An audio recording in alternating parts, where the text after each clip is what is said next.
하나님의 일과 하나님의 일이라는 제목으로 이 시간 말씀을 나누고자 합니다. 예, 우리가 하는 일이 세상 일이라면 그냥 대충 정확하게 하면 됩니다. 그러나 우리는 하는 일이 세상의 일이 아니고 하나님의 일이기 때문에 우리가 모든 것을 좀 더 생각하고 또 신중하게 판단하고 결정하고 선택하는 겁니다. 바울이 고린도 교회의 상황을 들여다봤을 때 돈 문제, 여자 문제, 또 정과 노예의 문제, 여러 가지 동성애 문제, 성적인 이런 타락의 문제, 이런 것들이 굉장히 가득한 교회가 바로 고린도 교회입니다. 그럼에도 불구하고 바울은 끝까지 십자가의 복음을 가지고 이 문제들을 하나하나 풀어가는 것입니다. 그런데 그 기준이 뭐냐면 영적인 선택이고 복음적인 선택이고 하나님이 원하는 선택을 했기 때문에 결과적으로 고린도 교회가 나중에 더 크게 하나님 앞에 쓰임받는 것을 우리가 알 수 있습니다. 그런데 오늘 고린도 교회 또 하나의 문제가 뭐냐면 사역자들의 갈등입니다.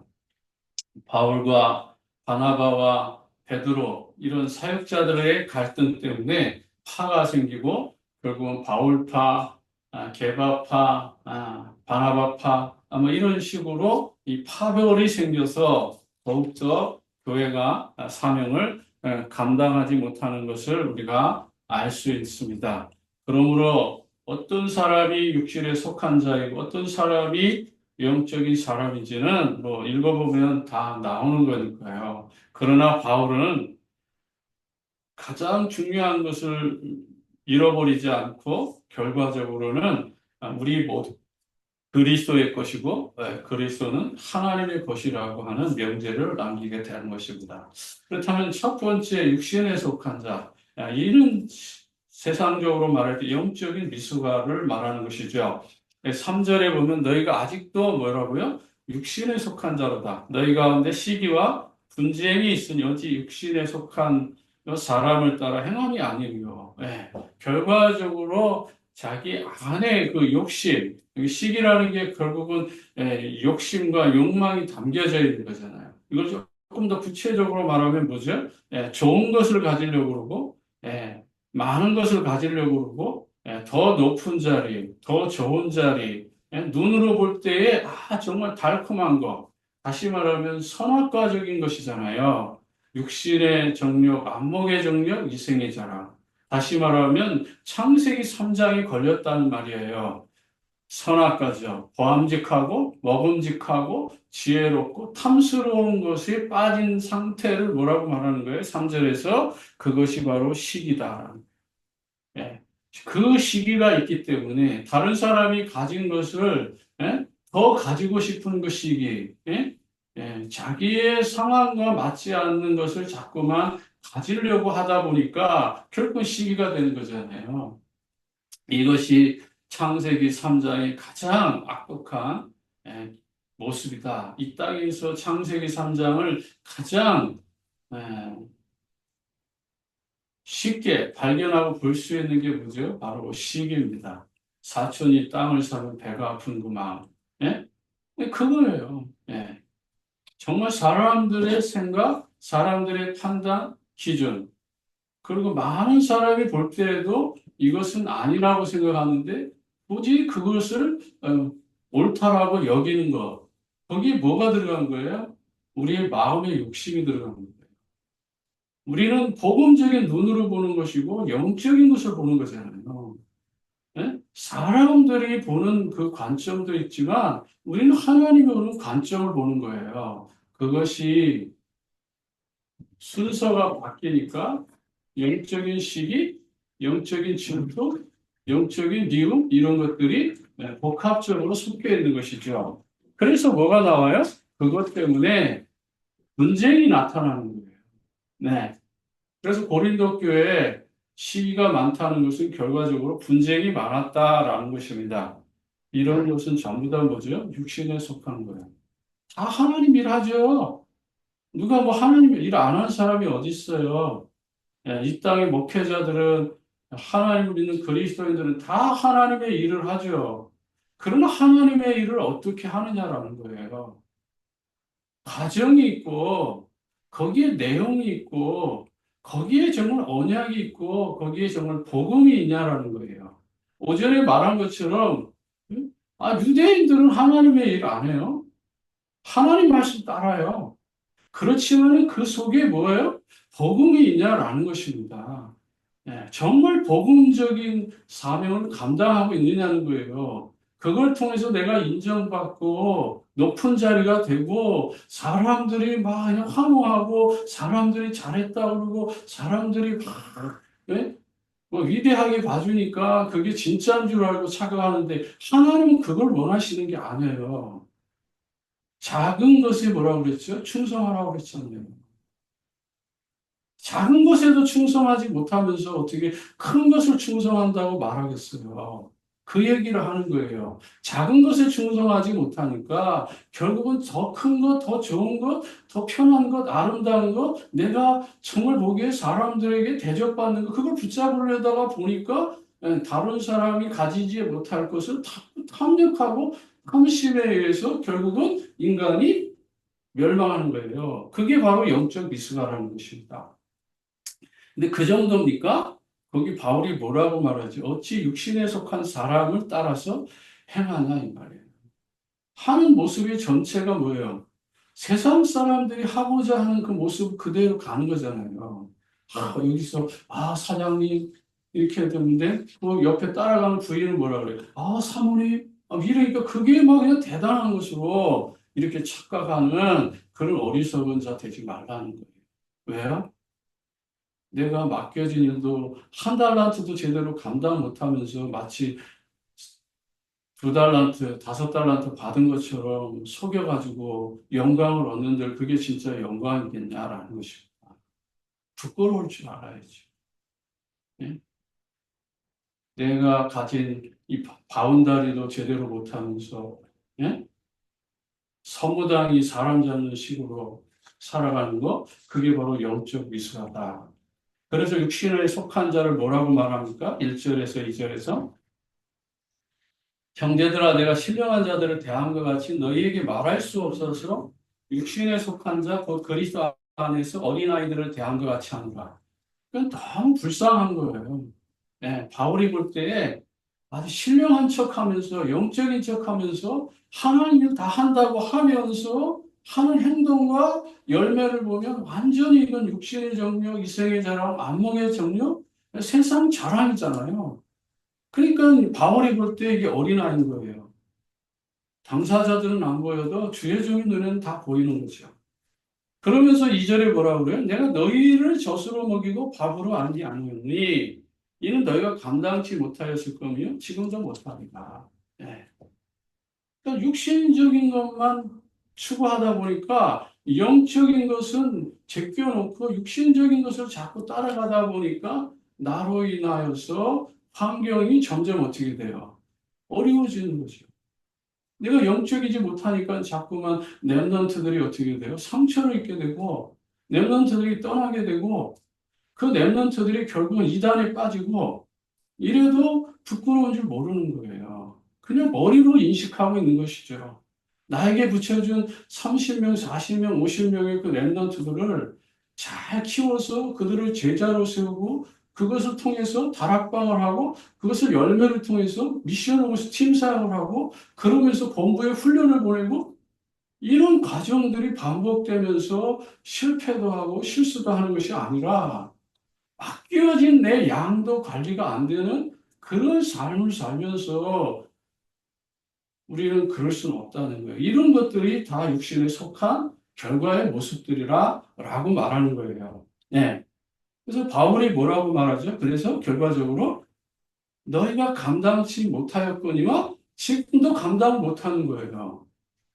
지금도 안 된 놈이 뭐 다른 데 가서 잘 된다고요? 사람들이 그 칭찬하는 걸 부끄러워하고 사람들이 높여주는 거에 대해서 더 겸손해야 되는데 그걸 모르는 거죠. 세 번째 뭐라고 그래요? 이런 사람을 헬라어 말로다가 사르키노스, 사르키노스라고 하는 이 속에 육신적인 사람, 육정의 사람은 뭐예요? 육력을 버리지 못하는 거예요. 쉽게 말하면 성적인 타락, 성적인 욕심을 버리지 못한 그것이 내 마음속에 있기 때문에 그것 때문에 다른 사람들이 고통을 받는 거예요. 보편적으로 우리가 선택한 거, 직장을 선택하든 또 사업을 하든 또 구체적으로 인생의 반려자를 만나든 이런 반려자를 만났을 때 우리의 마음 중심에 한 가지가 있어야 돼요. 아, 이것이 바로 영적인 선택인가? 그리고 하나님이 정말 이것을 기뻐하는가? 그리고 부모님이든 또는 지도자든 목회자에게 정말 인정받을 만한 것이 어떤가? 이 부분을 항상 생각하고 선택하는 거예요. 그것이 아니라면 우리는 날마다 더 겸손하게 낮아지고 그러면서 하나님을 회개하는 마음이 있어야 돼요. 그것이 뭐죠? 순종하는 거예요. 그 순종이 안 되는데 어떻게 그게 회개라고 할 수 있으며 회개가 안 되는데 어떻게 그 마음의 중심에 그리스도가 있다고 말하겠어요. 순종도 안 되고 회개도 안 되는데 그게 어떻게 진정한 그리스도인의 삶이라고 말할 수 있겠냐 말이에요. 지금 바울이 그거 말하는 거예요.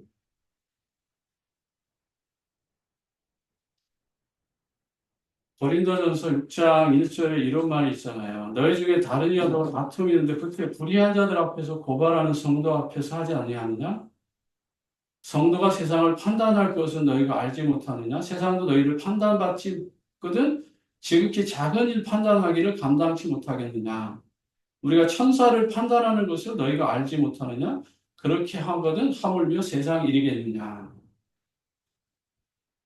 교회에 어떤 사건이 있을 때 교회에서 경히 여김을 받는 자들을 세우느냐? 내가 너희를 부끄럽게 하여 이 말을 한다. 이렇게 말하죠. 계속 제가 말하는 건 뭐죠? 부끄러울 줄 알으라는 거예요. 부끄러울 줄 모르니까 얼굴이 부끄러운 것을 느끼지 못하니까 계속해서 반복해서 불신앙적이고 불순종적이고 그리고 불만족적인 것이 계속 나타나는 거예요. 단 한 번이라도 우리가 하나님 앞에 이걸 정말 겸손히 내려놓고 순종하는 마음으로 갈 때에 거기에 문제가 해결되는 거예요. 그런 순종이 없는데 그걸 정상적인 사람으로 본다는 것은 말이 안 되는 거예요. 그래서 사르키노스. 아직도 육신의 욕심을 버리지 못하고 사람들이 보여주는 그 화려함에 우리가 묶여가지고 결국은 두 마리 토끼를 다 잡겠다는 거죠. 예? 두 가지를 다 가지겠다는 거예요. 영적인 것도 가지고 육신적인 것도 가지겠다고 하는 그 욕심이죠. 두 번째는 뭐예요? 행위에 따른 상급과 책망이 있어요. 고린도전서 3장 3절에 어린아이처럼 젖먹는 자, 신앙을 버리고 자기 이익을 따라가는 자를 지금 말하는 거예요. 영적인 어린아이라는 것이. 내가 영적인 어린아이인지 아닌지를 자기가 자기 스스로 다 알아요. 예. 먹지 못할 음식을 계속 먹으려고 한다고 말하는 거잖아요. 바울이 히브리서 5장 12절 14절에. 예? 어린아이일 때 단단한 음식을 먹을 수 없잖아요. 지금 그 그릇이 단단한 걸 먹을 수 있는 몸 상태가 아닌데 자꾸 단단한 것, 건강한 것, 튼튼한 걸 먹으려고 하니까 병나는 거죠. 그러니까 나의 선택, 나의 결정에 의해서 누군가는 피해를 입고 누군가는 고통을 받고 누군가는 아픔을 당하는 거예요. 여기서 끝나지 않아요. 하나님은 그것이 눈은 눈, 이는 이로 반드시 그것이 인과 응고로 돌아온다는 사실을 많은 사람들이 기억하지 못하는 것이죠. 신앙을 버린다는 말은 뭐죠? 교회가 올바르게 서야 되는데 그 교회를 어지럽게 하는 것을 말하는 거예요, 바울이. 고린도 교회가 지금 올바른 방향으로 가야 되는데 지금 많은 사람들이 육신의 일들 때문에 영적인 것을 벗어버리고 자신들의 이익과 자신들의 욕심과 야망 때문에 교회가 어려워지든 주의 종이 정말 힘들어지는 그 렘넌트들 뭐 이런 성도들이 완전히 거리에 나자빠지든 아무도 거기에 관심을 가지지 않는 것을 말하는 거예요. 그래서 바울이 어린아이는 어린아이의 음식을 먹고 장성한 자는 장성한 자의 음식을 먹으라는 거예요. 내가 성숙한 만큼 나의 주변을 돌아볼 줄 알고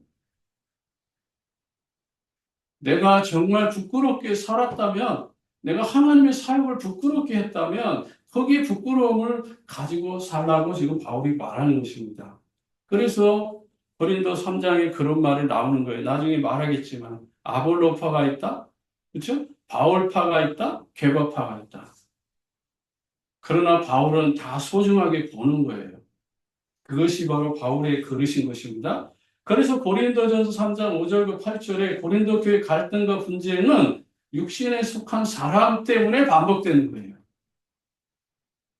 영적인 선택을 한다면 이런 문제가 반복될 수가 없는 거죠. 그러니까 결과적으로 하나님께서 모든 것을 마무리 짓게 하고 정리해 주는 것입니다. 그래서 3장 5절에 뭐라 그랬어요? 그런즉 아볼로는 무엇이고 바울은 무엇이냐? 그들은 주께서 각각 주신 대로 너희로 하여금 믿게 한 사역자들이니라. 내가 누구에게 복음을 받았으며 내가 예수 그리스도를 어떻게 깨달았는지 한 번쯤은 뒤돌아보라는 거예요. 하나님의 일을 하는 데 있어서 나의 욕심과 욕망과 자랑과 명예가 들어간 것이라면 그것은 헛된 것이다라는 말을 하는 것이죠. 사역자들이다 하는 거예요. 그래서 바울은 뭘 심었고 아볼로는 물 주고 그것을 자라게 하시는 이는 누구라고요? 하나님이시다라고 말하는 거예요. 분명한 것은 심는 이나 물 주는 이는 아무것도 아니로되 오직 자라게 하시는 이는 하나님뿐이다.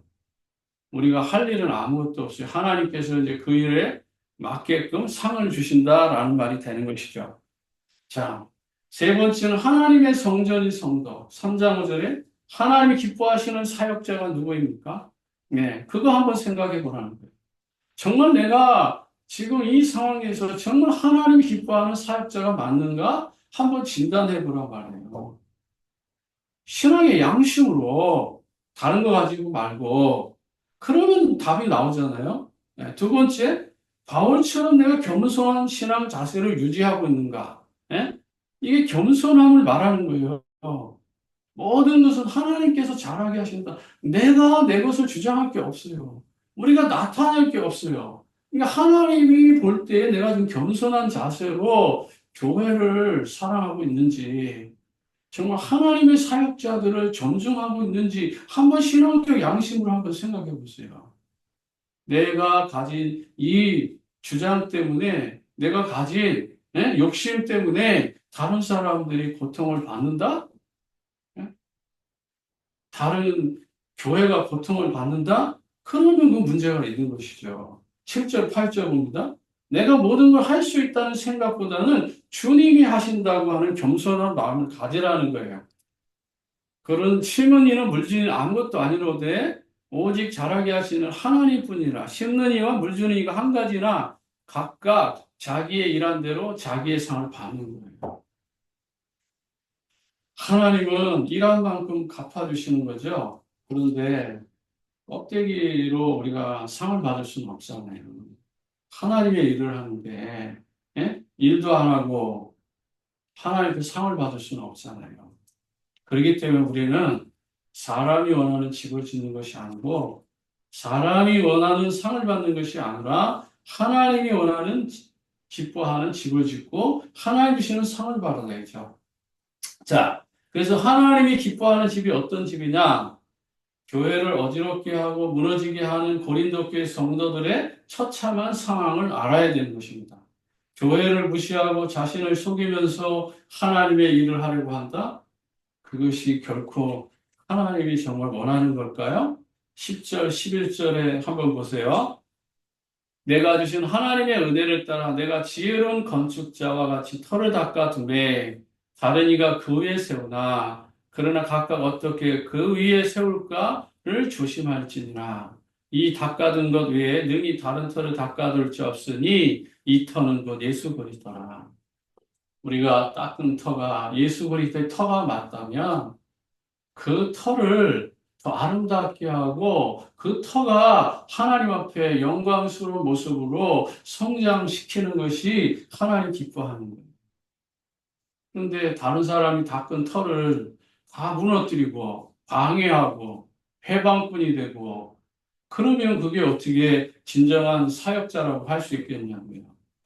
나는 좋은지 몰라도 누군가의 교회는 무너지고 있다면 그것은 올바른 사역자의 길이 아니라는 것이라는 것을 바울이 지금 가르쳐 주고 있는 거예요.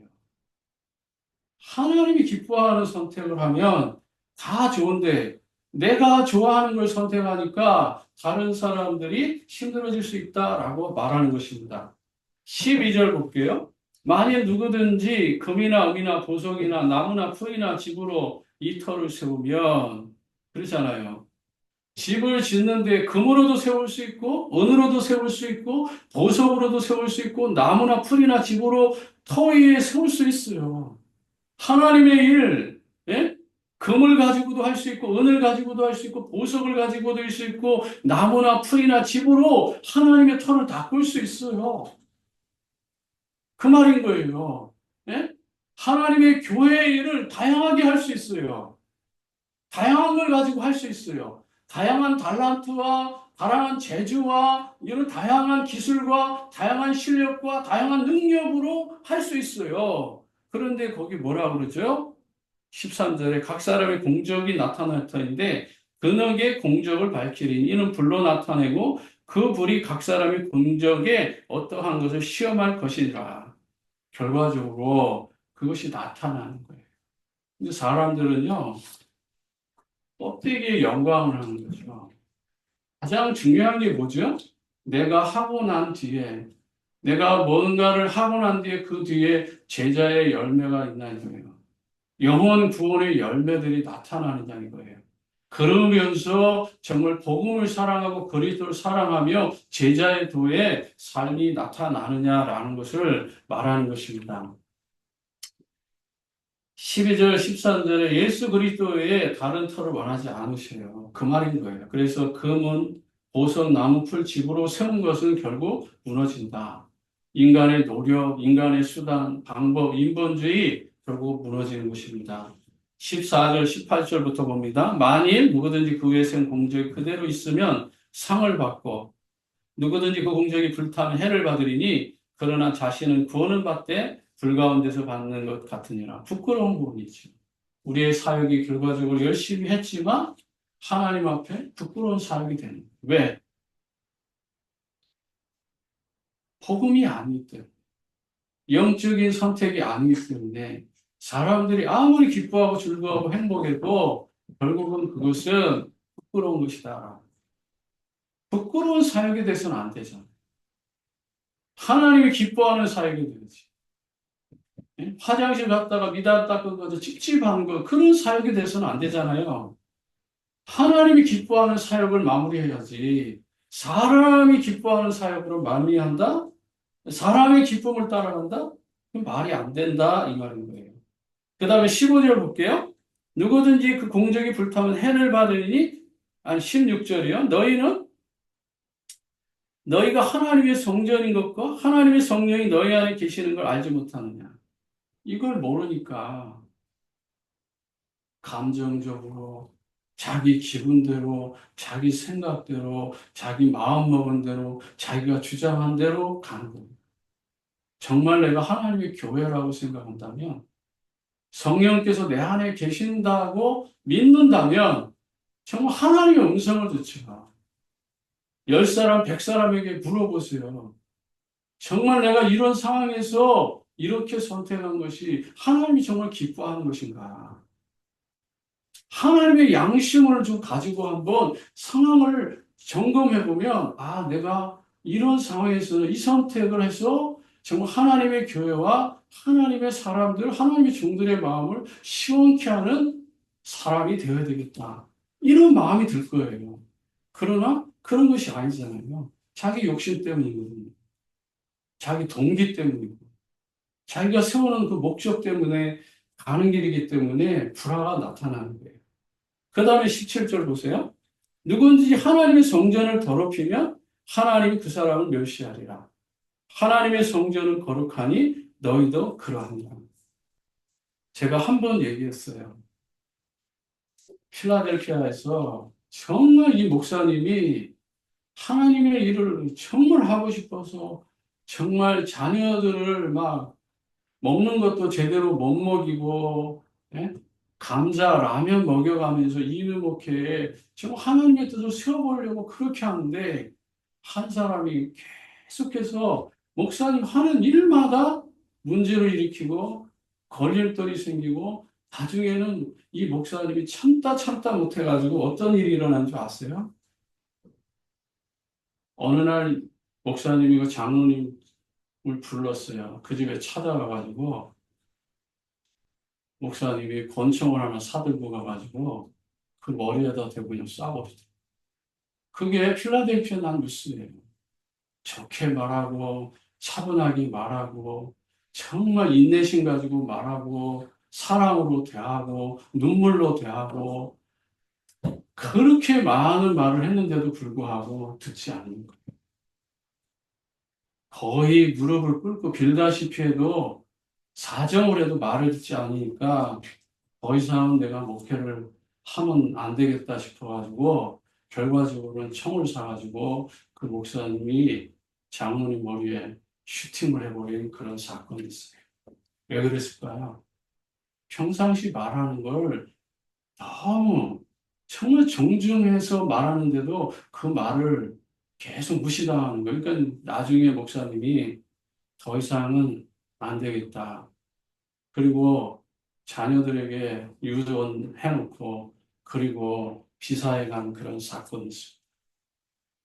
사람들이 말로 할 때 그 말을 잘 이해하고 사랑으로 말하는 걸 잘 못 알아들으면 반드시 하나님의 공의는 정의는 그렇게 결말이 지켜지는 것을 저는 알게 되었습니다. 사랑하는 우리 모든 교회 모든 분들이 다 잘 되는 것이 하나님 뜻 아닐까요? 그러나 나의 욕심 때문에, 나의 욕망, 야망 때문에 혹이라도 이런 화들이 우리 삶에 닥치지 않았으면 좋겠습니다. 교회를 어지럽게 한 자는 사람이 심판은 하진 않지만 하나님께서 반드시 심판하신다는 사실을 기억하시고 하나님 앞에 더 겸손하기를 하나님 원하시는 겁니다. 그래서 바울이 마지막으로 말하는 거예요. 아무도 자신을 속이지 마라. 이게 굉장히 중요한 말이에요. 나를 자꾸 속여요. 사람들 앞에 나를 속이고. 신앙의 양심이 있으면 그 마음에 분명히 하나님의 음성이 있음에도 불구하고 욕심이 들어가면 그 양심을 훼손시키는 거예요. 그러니까 너희 중에 누구든지 이 세상에 지혜 있는 자로 생각하거든 어리석은 자가 되라. 그러면 정말 바보 같고 어리석은 자가 같고 지금은 조금 손해보는 것 같고 조금 억울한 것 같지만 결과적으로 그것이 결국 지혜롭게 된다라고 말하는 거예요. 그러면서 18절에 말하잖아요. 그리하여 지혜로운 자가 되리라.